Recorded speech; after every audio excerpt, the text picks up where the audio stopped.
السلام عليكم ورحمة الله. الحمد لله رب العالمين، والصلاة والسلام على أشرف المرسلين وعلى آله وصحبه وسلم. നമുക്ക് ബറക്കത്തുണ്ടാകുന്നതായ കാര്യങ്ങൾ.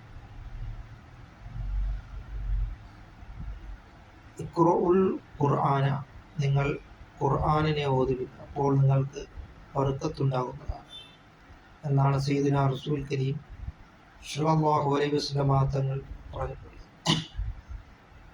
അതുകൊണ്ട് നാം വിശുദ്ധ ഖുർആനിനെ നാം ധാരാളമായി പാരായണം ചെയ്തു കഴിഞ്ഞാൽ വജബ ശഫാഅത്തി, വിശുദ്ധ ഖുർആൻ നമുക്ക് അനുകൂലമായി ശുപാർശ ലഭിക്കുകയും ചെയ്യുന്നതാണ്. ഫല്യസിൽ റഹിമഹു, നിങ്ങൾ കുടുംബബന്ധം ചേർക്കുവിൻ, അപ്പോൾ നിങ്ങൾക്ക് ബർക്കത്തുണ്ടാകുന്നതാണ്.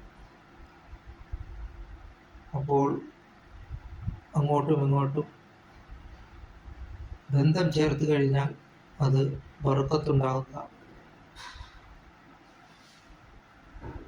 അല്ലാതെ ബന്ധം മുറിച്ചാൽ അത് ബർക്കത്ത് നഷ്ടപ്പെടുകയും ചെയ്യുന്നതാണ്. അത് നാം മനസ്സിലാക്കിക്കൊണ്ട് ബന്ധങ്ങളെ നാം ചേർത്ത് വെക്കുക. അങ്ങനെ പിന്നീട്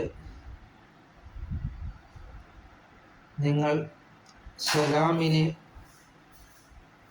ചൊല്ലുവിൻ, അപ്പോഴും നിങ്ങൾക്ക് ബർക്കത്തുണ്ടാകുന്ന ഒരു കാര്യമാണ്.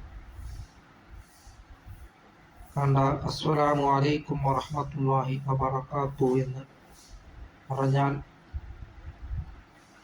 തിരിച്ചു സലാം അടക്കൽ അത് നിർബന്ധമാണ്. അപ്പോൾ സലാം ചൊല്ലൽ കൊണ്ടും മുസ്ലിമീങ്ങൾ അങ്ങോട്ടും ഇങ്ങോട്ടും സലാം ചൊല്ലൽ കൊണ്ടും ബർക്കത്ത് ഉണ്ടാകുന്നതായ ഒരു കാര്യമാണ്. അല്ലാഹു തആല നമുക്ക് ഖൈർ പ്രദാനം ചെയ്യുമാറാകട്ടെ.